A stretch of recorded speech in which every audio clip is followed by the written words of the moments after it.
David. Good morning, sir. How are you? Not too bad. How are you? Good. Did you have a chance to watch the video at all? Yeah, I really liked it.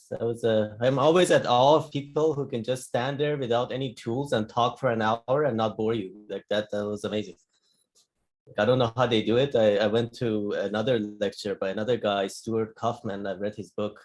He wrote this book, Reinventing the Sacred, which is about like evolution and physics and all that stuff. And he just like stood up, like that was live in person, so that was even more impressive. Like he didn't even like move his hands or anything. He just stood there and talked for an hour, and everybody, like the whole room, was quiet and paying attention to him. He was such a good presenter. Wow. Yeah, so these are not the droids we're looking for. I was hoping that we could get something out of it. Oh, it's Rose.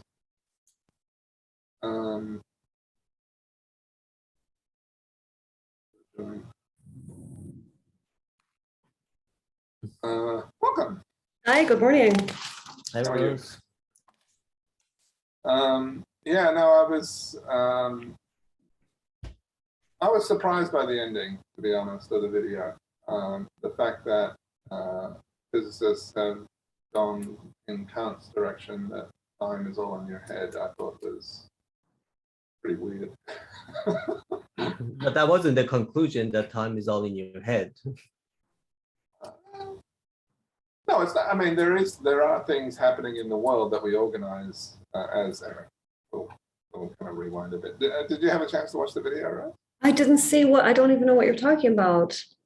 Oh, there's a Royal Institution video by a an Italian cosmologist on time.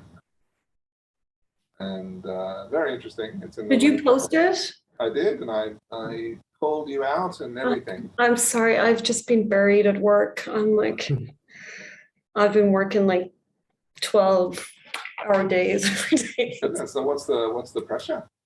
Oh, I wish it was like exciting and glamorous, but it's not. It's so mundane and like just stuff that has to be done and Administrative stuff, or yeah, like data semantics stuff. And then like, when you get into the stuff, it's like, that's wrong. Like that's broken. And people base all of these reports and stuff on it. And it's like, there's this underlying data that people make these decisions that are like, oh, I don't know what to do with that, so I'll do this. And it's like, yeah, you can't do that. And so, yeah. Okay.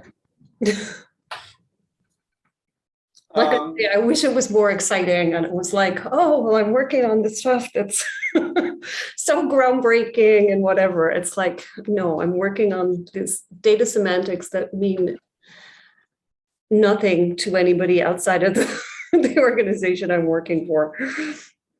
Okay. Anyway, so Payam, why don't you give us the summary of the video in your words for fun? Hi, Rob. Welcome. Yeah. I guess before I do, did you watch it, Rob, or the video that David posted? Yeah, sort of intermittently. Okay. Okay. Did you listen to the last little bit, like the last 5 minutes?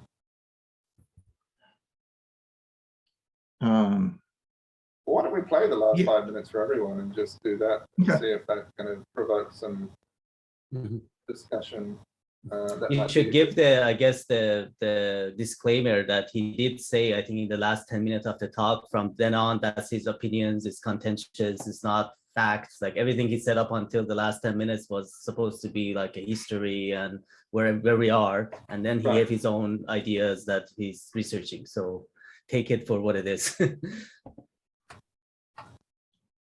Yes. I'll just try and get to so why don't you try and give a summary of the talk in general while I find this spot. Yeah, so it was basically a talk about time from, I guess, starting from like philosophical, like historical perspective and all the way to physics, and then to neuroscience, I guess. So the last bit basically I guess we get to the last bit, but yeah, I mean, I thought it was a nice summary because I'd forgotten about all of the things that he's a very good presenter. He should just I was telling David, it's amazing that he could just stand up without any PowerPoint, any tools. He just talked for an hour, and at least he kept my attention. So I even though like his English is not like perfect, but still like he was a very good presenter. But anyways, yeah. So he talks about, I guess. So one thing I found interesting was this, apparently during like around Aristotle time, time was not thought of as this continuous thing that flows from the past to the future. Like time was thought of as something that basically orders sequence of things that happen. And there was no flow of time. There was no continuous time. There was no concept of a continuous line that goes from the past to the future. And that's something that started with Newton. And I guess we've studied it in school, that it's just become sort of common sense for us. And I guess he challenged this whole idea, like to like quantum gravity, like he goes into the details of why that notion doesn't make sense, talks about all these sort of thought experiments that if you play around with, like if I look at you, you look at me, you're basically seeing each other in the past. If you're speeding while you're looking at me, it's even farther in the past. If you're in Jupiter and I'm here, so there is no concept of now, basically. That was the first half of the talk, that he argued that there is no now, no objective universal now. So that's all dependent. And then basically he said that in physics, there is no time. Basically everything is time reversible. The only way you can get some distinction between past and the future is entropy from thermodynamics. But even that doesn't explain why the universe started from some low entropy and now it's going to high entropy. So then he gave his ideas about perspectivism that I'm not going to get into because I didn't quite understand of why that is. And I think the last bit that I guess David wants to talk about is basically he said, if you keep looking into the physics and the science of time, it seems like there's always something missing. And we don't know what it is, but he thought that what's missing is basically the neuroscience. Like we are time, we are creating time by our brain and the way we interact with the world. It's not a physical thing necessarily that's everywhere. Like he was saying, you need very little of what time is in the physical theories to make sense of everything in terms of like things happen in sequence and entropy is increasing. That's the only notion of time you need, but the whole idea of nowness, synchronicity, and all that stuff is all in our head. And it's because as we look into the past, we have memory. So I guess that's why David suggested this talk, because we wanted to talk about memory. Like these traces in our memory is what sort of gives us this illusion that there is this time that going from the past into the future. And what brain does is uses these fractions of memory to basically predict the future and make decisions. And that's how we sort of, and there's also this emotional connection that we have to time because we care about the past, we have memories, and that sort of constructs the experience of time as this flow from the past to the future, which is not necessarily physically realistic. I guess that's the best summary I could give. But Yeah, Very good summary indeed. I don't need to watch the video. So I'll give you the practical example that he poses, which is I have a pack of cards and I have 4 very special cards here, all right? Okay, they're special to me. They're just cards, but they're special to me and I remember them, right? These are 4 aces, right? And if I put them in the deck and I shuffle it, then these entropy has increased. I don't have my aces anymore, right? Or do I? So you shuffle the cards again and again.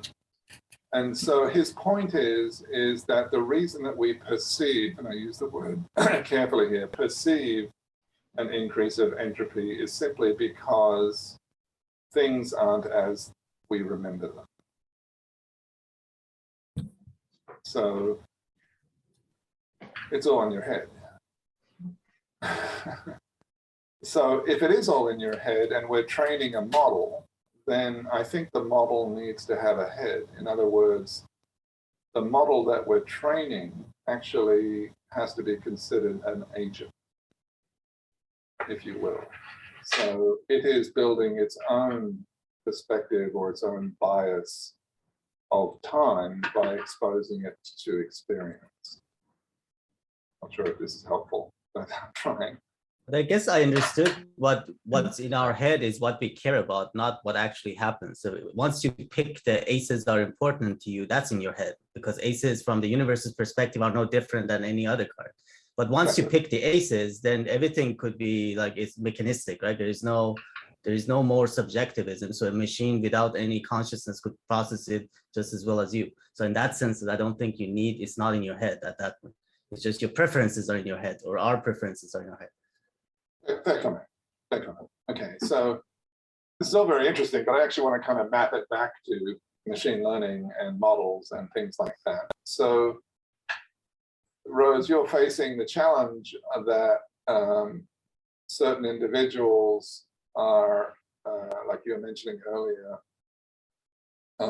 the semantics, right? So certain people care about certain things in certain ways from their own perspective.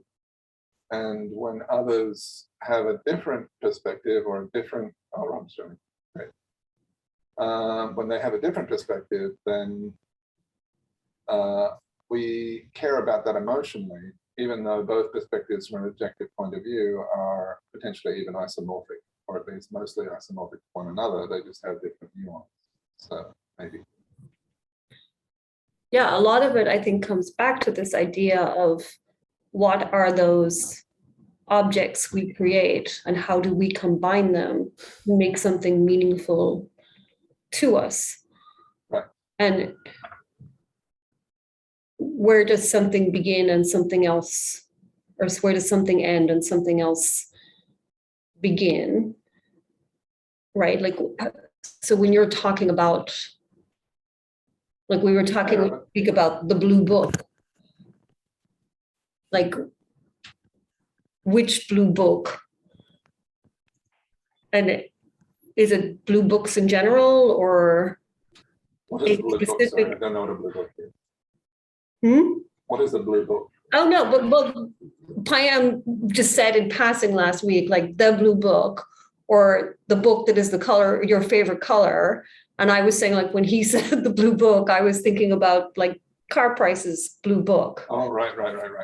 Okay, got it. No, you guys are both wrong. It's what you write your final exams in. Yeah. How's it going, Robert? Are you coping? Yeah. Let us see your eyes, Robert. They're okay. I mean, I've been going to bed at 6 and waking up at like 2. So my wife can get like a solid 6 or 7 hours of sleep. That's pretty good. That's Makes a big difference. Yeah, he keeps changing. So every time we think we got a handle on this, he just decides he's going to switch it up. That's For the next 20 years. Yeah. And even then it goes on, you just don't care as much. You just kind of get tuned out. Or you still care, but you're not allowed to participate. Exactly. There you go. That's supposedly the truth. Especially when they're over the age of 18, that's when it gets really interesting because you can't actually be a parent anymore. The physical demands get less very quickly. The first 6 weeks. That's debatable. The hardest. The physical piece of it. You'd be surprised. Be surprised. Okay, I'm going to say, as a nursing mom, the physical demands do get better. Okay, fair. Very cool. So I was going to dribble on about adjoints for a couple of minutes at some point, but so I just want to try and get closer to this. So philosophy and machine learning clearly are distinct disciplines and they don't overlap significantly. So my understanding is that machine learning is inductive or is it deductive? Do you understand the distinction between deductive and inductive? Does anyone want to take a run at that? My understanding is that deductive conclusions follow from the premises, while inductive conclusions require additional assumptions from the premises. Right. Exactly. Yeah, exactly. So, so a machine learning model that is model based has a bunch of underlying assumptions in it that essentially limit the scope of the range that it operates on, the mathematical kind of range that it operates over, or something like that. I don't know. What I'm trying to get at is that time itself, in the deductive sense, is very clear, right? So if we have an underlying assumption that time is continuous, time is, for all intents and purposes, flat and universal, then based on that assumption, we then build our tower of knowledge around machine learning. Whereas,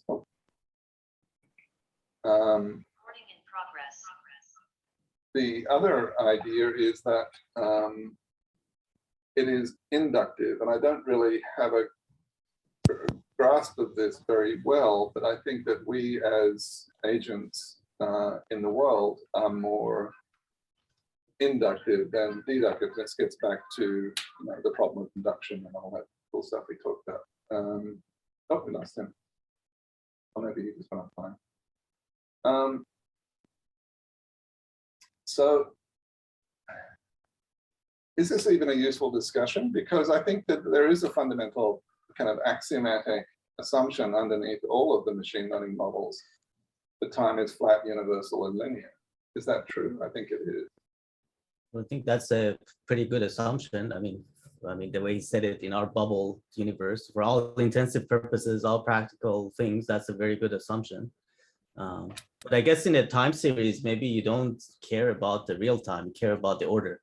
So if it's something that sample every 1 second, 1 year, or 1 minute, maybe for some applications, you don't care about that interval, the actual time, right? You care about. But you care about its kind of beat. Yeah, you care about the order. Yeah, yeah. But if I sample like every millisecond, if I have one sample that's a millisecond and then I wait 1,000 years, just be ridiculous, and then another millisecond, another 1,000 years. Like, do I need to have uniform samples, or do I need to? So again, it depends. Yeah, again, it depends on your application, right? But I'm just saying there are cases where maybe you don't care about any of this stuff, you just care about the order. But in some cases you do, and in some cases 1 millisecond and 1 minute would be totally different, right? Like it's signal processing, you get aliasing and lots of things happening, like if you subsample or. Okay, so I think that we can say that even though there are subjective aspects to time in the human sense and emotional aspects, we choose to put those aside and just wash all that away by making a fundamental assumption that time is linear, flat, and uniform. That's fine. And as he says, in our part of the universe, because we're not living next to a black hole, that's a legitimate thing to do. If we did evolve next to a black hole, that would not be legitimate. But given that this is where we are, good enough. Mm-hmm. Yeah, I'm curious about, sorry, Rob, go ahead. No, I think that's the way the models tend to view the world generally. Right. So they're going to impose an observation structure on the data, and they're going to kind of take that as given. So I don't know. It could be daily observations, or it could be more event time observations. But once again, there's this kind of axiomatic idea that the past is always in the past, no matter where you are, and the future is always going to be in the future, no matter where you are. The time scales of relativity and quantum gravity and all that kind of stuff are irrelevant at this particular sample rate. And that's valid. I think that is valid. So I think that the cosmological questions about time are distinct from the machine learning ones. And if we just accept that machine learning is axiomatic, it's not magic, it's mathematics and suffers from all the same limitations that Gödel and others place upon it. Yes, but there's one other part, I think. What about the reversibility of it? I mean, can we make time in a machine learning context? Is it fine to run time backwards? And I would say, sure. I would agree with you. I would say that if we had a million years of data that's in a time series and you trained one model going this way, another model going that way, that they would both have roughly. Sorry, why? That doesn't sound right to me. Why do you think you can reverse a time series and make a predictive model? Doesn't make sense. Seems to violate causality. Not necessarily, but I mean, the causal structure, if it was time oriented, might be inverted somehow. So yeah, it may not work well going from one way to another, but I don't know, it's possible it could work better going from what we call the future to the past too. So Yeah, has but what does anyone that done get this? you?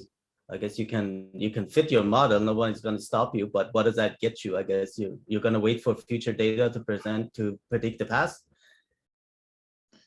Well, let's say there's a bit of the past that we're missing, right? We forgot. We're trying to reconstruct what we forgot. Well, we could start in the distant past where we have very little data, and we could try and roll forward, but that would be really hard. What we could do is we could use modern data and go the other way and try and fill in the bit that we forgot based on what happened after the run. Cool. No? Well, how do you know you got it right? It's a very deep question. If it works better. I think that's the melted ice cube thing, right? When you see a puddle of water, you have no way of saying what that shape was beforehand. You forgot, right? This is the forgetful punter idea. Yes, yeah. Well, there's just so much information lost. Like if you had measurements for everything, then you could, but we can never have measurements for everything. But why is models that roll forward, and why are they inherently more intuitively believable than models that go backwards? What's our bias? I've never experienced time going backward, I guess, myself. I don't know. So that's why I don't know of anybody who has. I guess at least not without being on drugs. I think that we have constraints that almost make the future adhere to what we expect.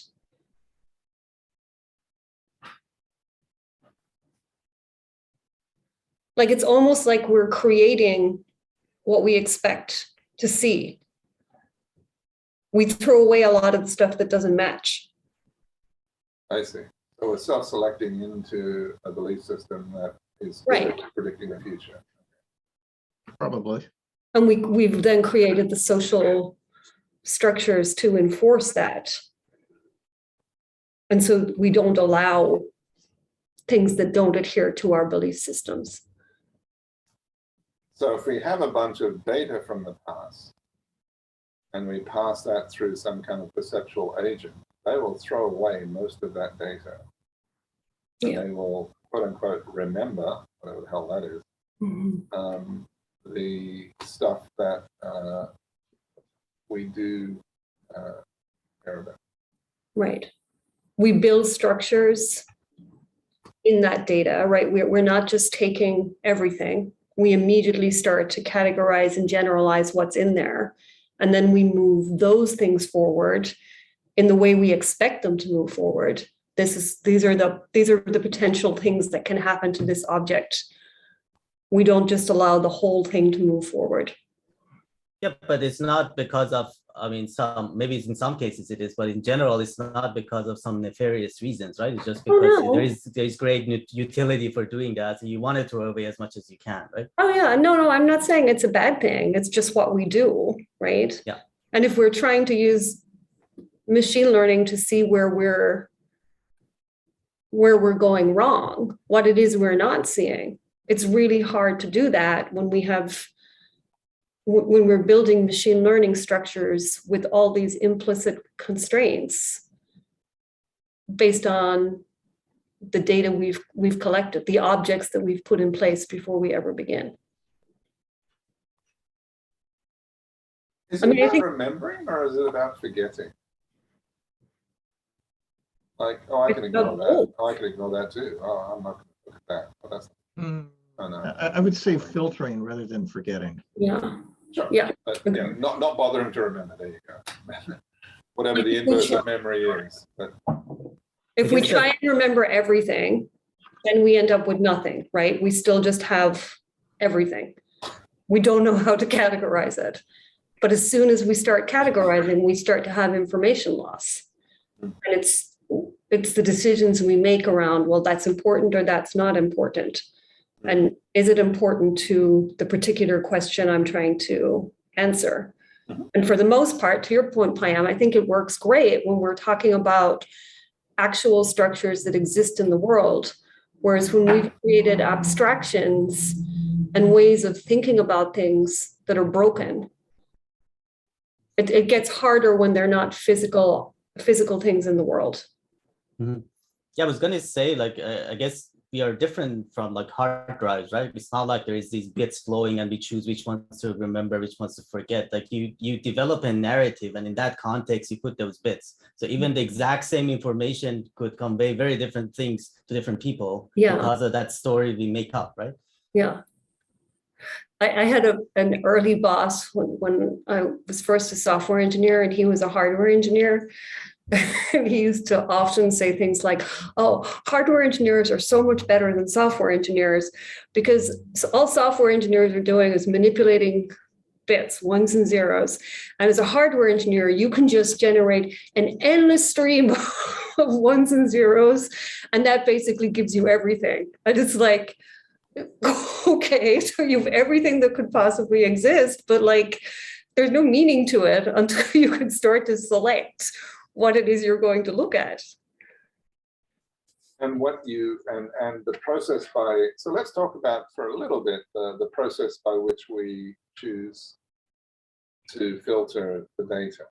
Okay. Is that Kahneman Tversky? Is that prospect theory? Is that the idea that if we are risk seeking, we choose to filter out more, like we don't bother to remember that others have failed, like that there are many bad things that could happen to us. We just choose to forget those. But when we're in the endowed state, then our concerns are very different, and we choose to ignore new information and try and amplify information that we either invent or remember. Hey, David. Yeah. Sorry, this what you're describing, this way of thinking about risk. Is this articulated in prospect theory? I wasn't aware. It's my interpretation of prospect theory. More or less. Wrong, so just ignore me. But I just want to kind of pull on this thread a little. I mean, I can draw a picture maybe and talk about it a bit more. There's the whiteboard. Yeah, just draw on the S-shaped one. Sure. Okay, I'll practice my drawing skills once again. Okay, so They're getting better. All right, so it looks like this. Okay. So this is, let's call this true risk, and that's a very dodgy term. I'll be the first to admit. And this is kind of perceived risk up here. All right, so if I'm low on the curve, if I'm below this kind of intersection point in this area, then the agent is in a state of being risk averse, right? So the true risk is greater than their perception of the risk, right? In this area where they believe that they are endowed, so you could also call this true endowment and perceived endowment, if you will. An endowment is this kind of a gut feeling of ownership of something. Oh, that's mine. These are my clothes. That's my car. This is my house. That's my wife, my partner, whatever. This kind of concept of ownership. And basically, if I'm in a situation up here at this kind of maximal point here, or if I'm at this maximal point down here, then what's the difference between my perception of the world at this point versus this point? Well, I would argue that we have some beliefs at this point, and there is evidence that contradicts our beliefs that we choose to suppress. Okay. And I would also say that's true of this, but how do I put this? Sorry. So when we believe that we have an endowment, and we believe that then the things that, put this.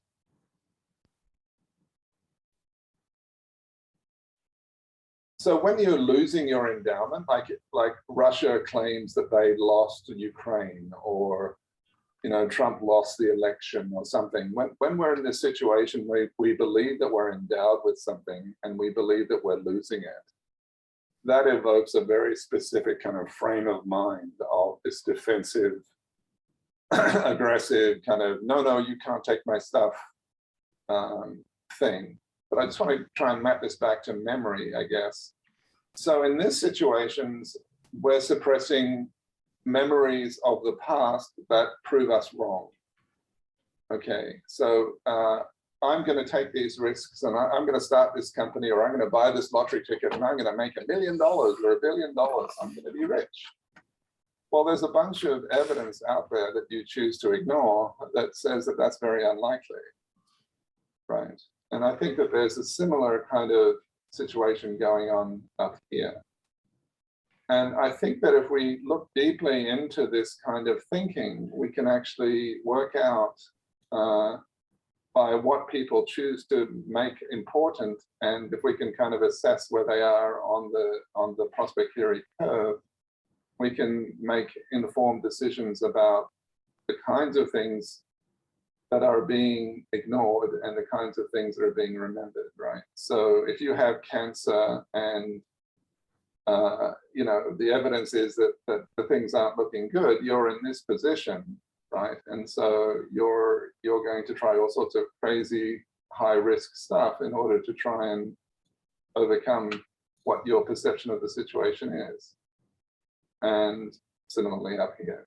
So what I'm trying to get at is that the video, if you watch it near the end, he's saying that time is bound up with our emotional state, right? So what we care to remember and what we care to forget is bound up with our emotional state. And what I'm trying to get to is that our emotional state is very, very heavily influenced by our perception of our endowment, right? If we feel that we are risk-seeking and that we're going to ignore a bunch of stuff from one place and put emphasis on a different one. But as we move through the curve, that will actually reverse, right? And we'll suppress information that's relevant to somebody who's risk-seeking if they're risk-averse, and vice versa. So I'm just wondering if there is a connection between things like prospect theory and these very well understood kind of behavioral, instinctual systems, and how we construct what we choose to remember in things like machine learning models. Not a very good description. There was an example that comes to mind. I don't know, do you guys know Dan Ariely? He's a, I guess, psychologist, behavioral psychologist. Anyways, he talks about this experiments like in patients in the hospitals. I think he talks about, I don't know, either colonoscopy or something painful. It's like a painful procedure. And so they investigated doing it quickly, which causes more pain, but in a shorter time, versus doing it more slowly, that is prolongs the procedure, but then there's less pain. And I think that most of the nurses, I guess, intuition said that you should do it quickly and get it done fast. But what they discovered was that causes a worse memory at the end. So basically what they found out they should do is, it's okay to cause pain in the beginning, but you always make sure the end was as pleasant as possible. And then when people reflect back on it, they don't remember the pain. They remember that it was overall okay. So basically, I think it ties to pain. Basically, I guess that's one way that it ties, the timing ties to the emotion, that your experience of the pains in the past really depends on the timing and the intensity over which it was spread. Yes. Yeah, and I thought they were just getting paid by the hour. So there's a second part to that, is my understanding. I agree with you completely. So my understanding is, according to the readings that I've done, and I think it's from Kahneman, but I could be wrong, is that you remember two things. You remember the high point and the finish, right? So you remember the most significant kind of high point of emotional intensity in the experience, and you remember the end of the experience, and the rest of it's basically lost. Another example is that anesthetic doesn't actually suppress the pain. Certain kinds of anesthetic don't actually suppress the pain, they actually suppress your memory. So you are actually in great pain during the procedure, but you have no memory of it afterwards. So, and that way they can actually keep you conscious and make sure that they can actually use your natural pain apperception to monitor the pain throughout the procedure, so that they're not trying to, they're trying desperately not to hurt you. But there are actually drugs that do suppress memory. And so when you come out of the anesthetic, you have no memory of the pain that you suffered 2 months ago. So is that like, I sort of struggle with that a little bit, right? Because that just says then that it's all about perception. That's what the video basically comes to the conclusion of. I mean, I'm not saying I don't believe that. I think I probably do believe that. But then it makes it okay to basically say, as long as I change your perception, that's all I have to do. Like that really feels wrong to me. Where is objective truth? Where is it? Well, also, I mean, is it okay to, so in that anesthesia example you gave, so the equivalent would be, is it okay to torture someone for information, but then give them a drug that they forget about the torture and go back to their lives? Like, is that okay? Yeah. Or if somebody suffered severe trauma, it's fine for us to go in and do interventions that basically just block those memories so that they can move on with a new, fresh view of the world. I mean, I feel like there's something very manipulative about that just feels wrong.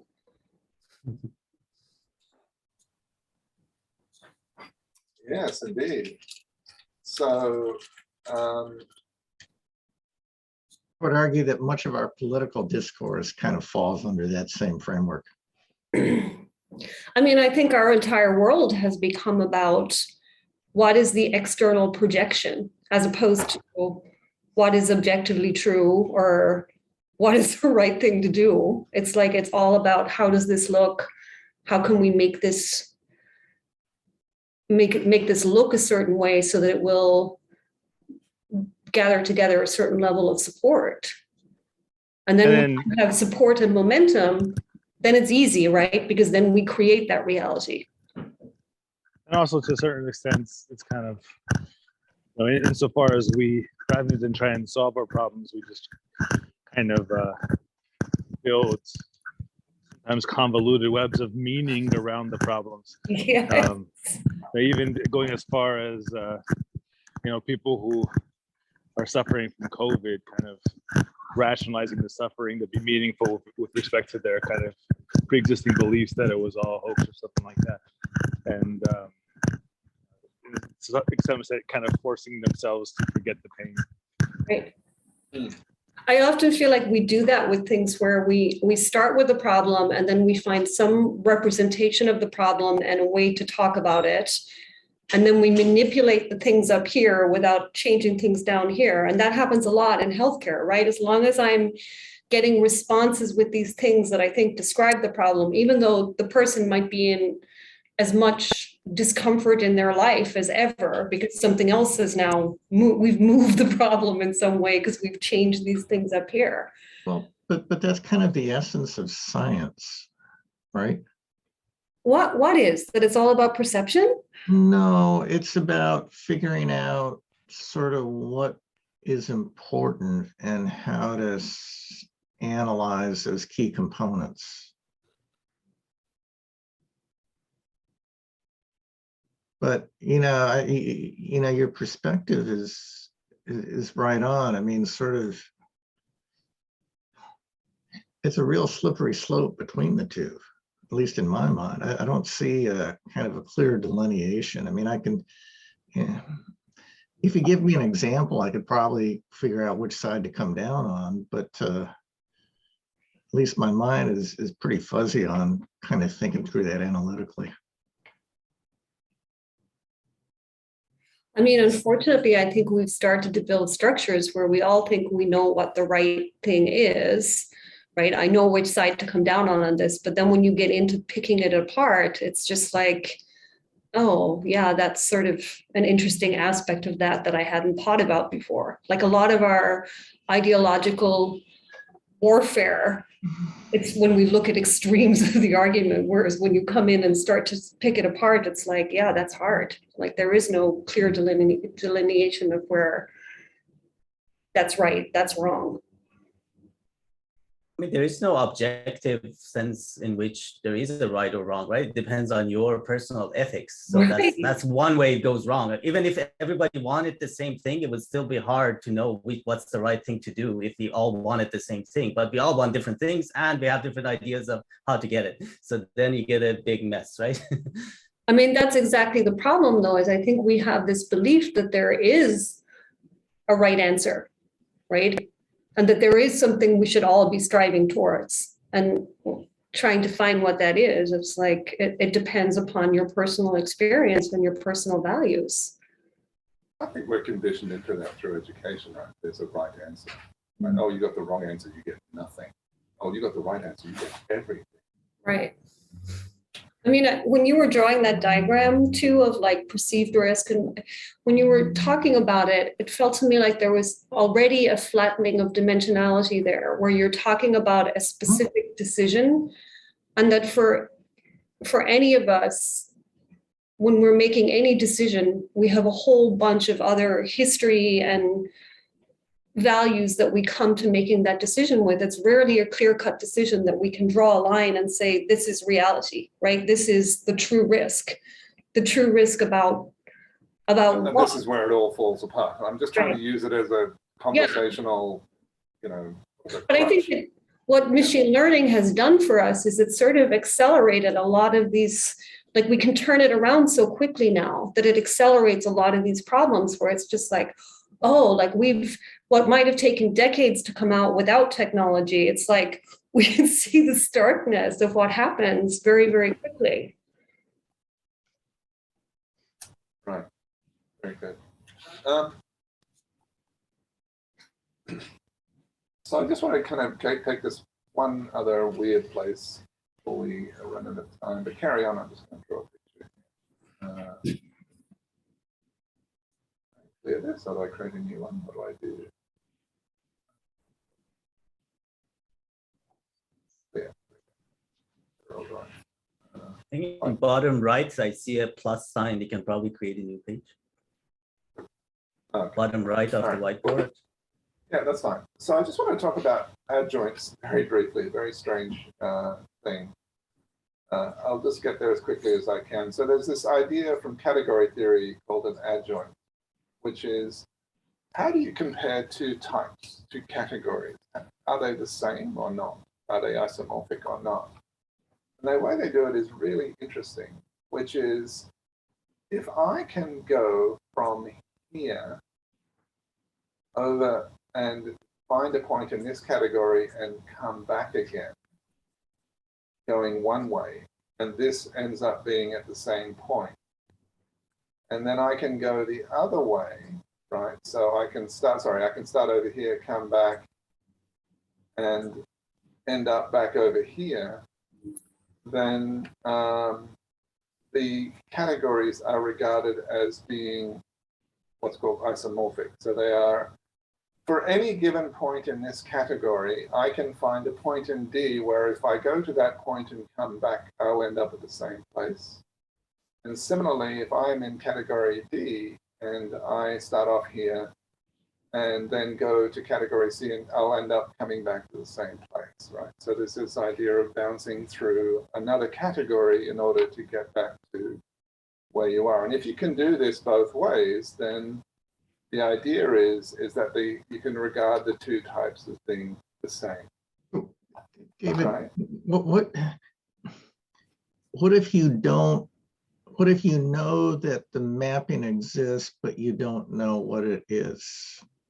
So that's called a forgetful functor. And that's well understood. Yes. So one of these, so there's a very, very classic form in category theory called a forgetful functor, which is exactly what you're talking about. Yes. Which is, I know that it went from here to here, right? I just don't know what happened in between. And you can reconstruct that by essentially going into this other category and back again. Can you give an example of that? Can you give a practical example of that? I'll give a couple.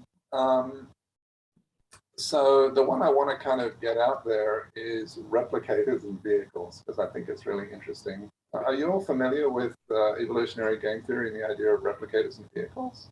Have you all encountered that in the past? Mm.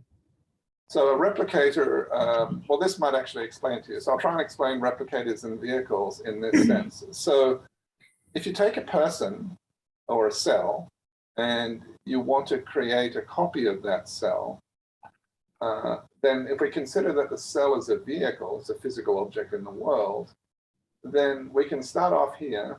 We can essentially pick the DNA of the cell, right? This is the replicator, which is pure structure. It has no physical form. It's just an arrangement. And then we can use that to manufacture a new cell, right? So we can actually, in order for a cell to copy itself, it has to go through the DNA. Okay. And in order for the DNA to copy itself, it has to go through a vehicle, right? The DNA is just a structure, and it's just a structure, right? It's literally just ones and zeros, timeless ones and zeros. And so if we want to create a copy of it, then we actually have to go into the physical domain and have a vehicle actually copy that structure into a new structure, and then we'll get a copy of the replicators. So the idea is that depending on which category you start in, they are both creating copies, and so they're adjoints of one another. And in that sense, we can think about them as having an adjoint relationship, right? Like if I look at a piece of DNA, it's in the vehicle. I'm not looking at the structure. I'm just looking at the physical, atoms in front of me. But if I can map that into CGAT or some kind of structural form, and then put that into a gene machine, it can actually duplicate that structure, not as a chemical structure, but this abstract representation of structure, which is the replicator. Then I can create a copy of that DNA in the real world kind of thing. So, and I can use that copy to generate a cell that's the same as the other one. So that's one example of an adjoint. But what I'm trying to get at here is that there is a kind of memory that I would argue is objective, okay? And the idea is that it's our common genetic heritage, right? So the thing that is common to all humans, that is essentially the same for all of us and for many other animals and possibly even other life forms as well, is our underlying genetics, okay? And if we want to get to some kind of absolute understanding of anything, it is actually in this realm here, right? It's not in the physical realm. It's in the world of structure. That helps. But you have a genetic predisposition to, grow taller as you age and grow 2 arms and 2 legs and all this kind of other stuff. And everybody else does too. So in that, we all do have true commonality. And when we create these models of the world, they're based on stuff that we see over here. It's a very abstract argument, sorry. But what I'm trying to get at is that I'll say this a different way. So when you contract COVID, right, when you get COVID, your body remembers a whole bunch of stuff from the past in its DNA in order to respond to COVID so that you don't die. You didn't learn that, right? It's not a posteriori knowledge. It's inherent in your genetic structure. That makes sense. And since that's common to us all, then I believe that is the basis of objective truth. So what we can say about objective truth is actually in our shared heritage, in our kind of genetic memory, if you will. And I think that genetic memory actually is the most profound form of memory that we have. And so let me explain how that works. So there's this area of science called transcription networks from cell biology. And this is exactly what happens, which is a stimulus comes in from the outside world. It gets transcribed into a symbol, if you will, which is a point in the replicator category. And that symbol then passes down to the DNA, and the DNA then produces a protein based on the presence of that symbol. But there are many different receptors that can generate the same symbol, right? So that's the forgetful part, right? So whether it was because I had a fever or I cut my toe or I hit my finger with a hammer, the symbol is the same, which is repair the cell or whatever it is. And so if we're trying to find objective truth, we don't do it. I believe we should do it by studying structures in our genes rather than looking out for examples in the real world. At least there's one form of memory. And it's the only form of memory I'm aware of that is essentially a posteriori, right? So it's, sorry, a priori. It is actually truly there before experience. So very strange topic, and I hope that was somewhat coherent. Any comments? Or? Interesting. How do you think, let me think about how to try and phrase this. Exactly, this So- all gets very fuzzy. Within a generation, do you think we modify our DNA?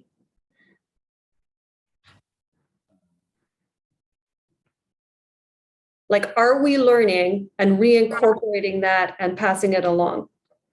I think that's a contentious thing in biology that probably people don't know the answer to yet.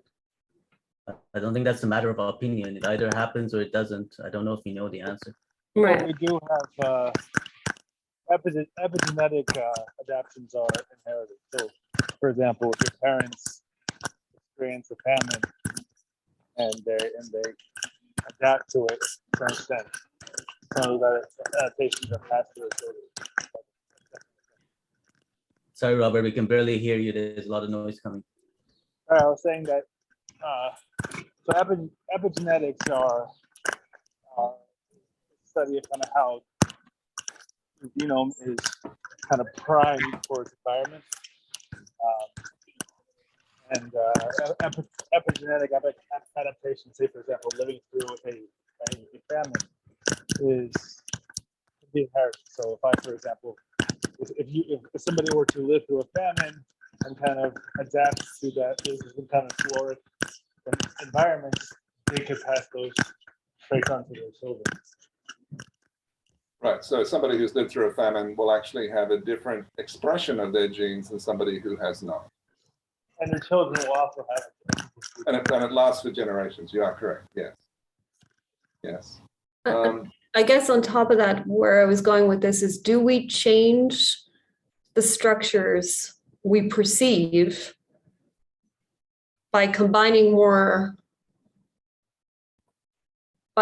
simpler ones, but then recode it and materialize it into structure? Say that again, sorry. You said it well. I just need to pause it a second time. I'm wondering if we create new structures based on less complex structures that we combine within a lifetime, right? So that we start to materialize things that started as abstract. So like in its simplest form, like maybe at one point in time, as humans, we couldn't see a tree as an object in the world, right? We couldn't even we didn't see it there as an individual object. But for whatever reason, we imagine this object, we start to categorize the object, we've created an abstraction of it by thinking about it, right? Then I'm wondering, do we materialize that in some way so that now next generation a tree is something you see as an individual thing as opposed to seeing. Yes. So, but we don't do it in Adjoints, is my point. So we do that in a different adjoint, which is culture, which is another conversation. Sorry, Robert, you're very faint. Yeah. Do you have noise cancellation turned on your wireless AirPods? Because I find that that really destroys audio quality for spoken voice. So if you turn off the noise cancellation. I was just going to say that, like maybe we do, maybe we learn abstractions by some transmission, some kind of transmission mechanism other than culture. So, Okay, so you're suggesting there are other mechanisms other than culture by which we can do that. Sure. it's possible. I wouldn't rule it out. This is kind of the evolutionary aspect, so that maybe you have some variation in the ability to perceive trees across a population, and those who have that are the ones who survive. Okay, but that's a little different mechanism than just sort of, or maybe people who just kind of, maybe there's some kind of genetic tendency to kind of gravitate to or form a certain abstraction, and then there's some kind of natural selection for that abstraction. That, you know, that kind of thing you might study, for example, whales and porpoises who have, you know, much more narrow bandwidth for cultural transmission than humans, and yet clearly have learned behaviors. And maybe the people who are more, maybe the porpoises that are more able to learn certain more behaviors because of some kind of genetic predisposition are, you know, are more fit. Even though that thing has to be learned, it's an abstraction or something that is it's something that is something you have an abstraction they have to form. Let's say, for example, some kind of hunting behavior. Very hard to hear you. I'm very interested in what you have to say. So perhaps you could do a little blog post or something in the chat, or no, I'm genuinely interested, Robert. I really am. I can't hear you. Okay, I'll do that. I'll type it. Thank you. Okay, so we're kind of at time here. Where do we want to go? Is this interesting, or is this just too weird? I don't know. I think it's interesting. Okay. Ryan, what's your take on all this? Is this getting too wacky, or? No, it was interesting. I just don't know what this is. Where do you think we want to go next? So I'm totally happy just winging it, but yeah, I don't know where we're going.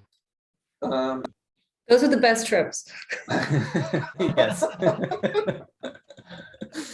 If you know where you're going, you've done it already. That's true. What are machine learning models remembering or forgetting?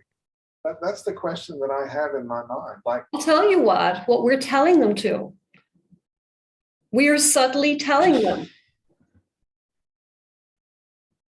RL has a clear form of memory, right? It's the Markovian memory, right? Like, so past and future are independent given the present. So once you have all your state currently, you can forget all about the past, and the future is going to be a function of your state.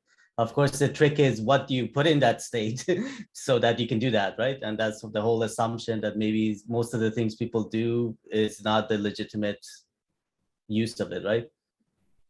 right. Okay, just reading Robert's comment. It all comes down to information loss, right? We say this is the state, but if we can then go back and modify our memories, we're basically changing what the state was at that point in time. And so there has to be information loss between what we said the state was and what the state really was. Well, loss and also generation, right? You also generate information out of nothing. so the states become stochastic, they evolve. Or the original state is just everything. It's every possibility. And then depending on what now is, you reconstruct a past out of anything that was even vaguely possible. But it comes down to your imagination. Did those things exist or did they not exist? Like you don't start off and think, well, I'm just going to completely create these imaginary people, these imaginary situations, but you take the things that you believe are there and then you put them together in some way that fits your current narrative. Who's that author who said like life is lived forward but understood backward? Like that's kind of exactly what you're. At the end, you make up a story that makes it all consistent and coherent. Mm-hmm. Which is, I mean, to go back to Robert's point, which is if we can pass them on to others a much more compact representation, that will give them an evolutionary advantage if we do so. Right? So some of the earliest pictures drawn are how to make beer, because they didn't want to forget. No, because they wanted to forget. They knew they didn't want to have to remember because it's very so all the time. important. Forgetting is a very important part of life. Maybe remembering too much is where a lot of the problems come in. Which would take me back to the Kahneman diversity curve again, because I've learned other weird stuff to talk about there. But okay, I'd like to dig into each kind of reinforcement. My suggestion is we kind of take each kind of learning style that we have in machine learning and look at them one by one. And I would suggest that we start with reinforcement, because I think we have Payam who actually understands it very well. Payam, could you lead us through your understanding of reinforcement learning, even if it's only 5 minutes, and we could talk about that next time? Would that be too much to ask? Or? No, I mean, I can do that. There is this book by Pedro Dominguez, you probably know him. He's a controversial character, but he's machine learning. As a machine learning person, he's great. But don't follow him on Twitter if you don't want to see, sexist, racist things on a daily basis. But yeah, he wrote this book, The Master Algorithm. So he basically argues there are, I think, 5 or 6 sort of branches of machine learning, and with completely different culture, different algorithms. So some of them are popular. So deep learning would be like the connectionist sort of branch. So this is the most popular now. There's the symbolic people, there's evolutionary people. I don't remember all of them.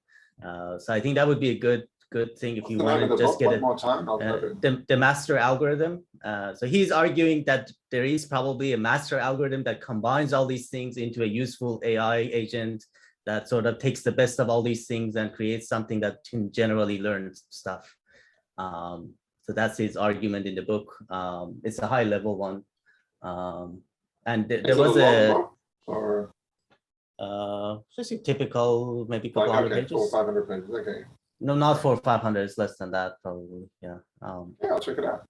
Thank you. But yeah, I mean, if you want to know about reinforcement learning, I'm happy to talk about that. Well, let's just talk about the relationship between what is remembered in reinforcement learning, basically, and what we choose to forget and why.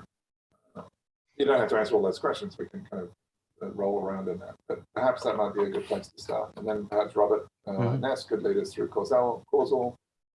We could kind of go through that. We can go through deep reinforcement learning. Maybe that style might work well. Let's try that. Excellent. All right. Well, thank you, everyone. Great discussion as always. And next time will be reinforcement learning. Okay. Sounds good. Have a good week, everybody. Bye. Welcome back, Robert. Yeah, welcome back. Yeah. Yeah. Bye, guys. Bye.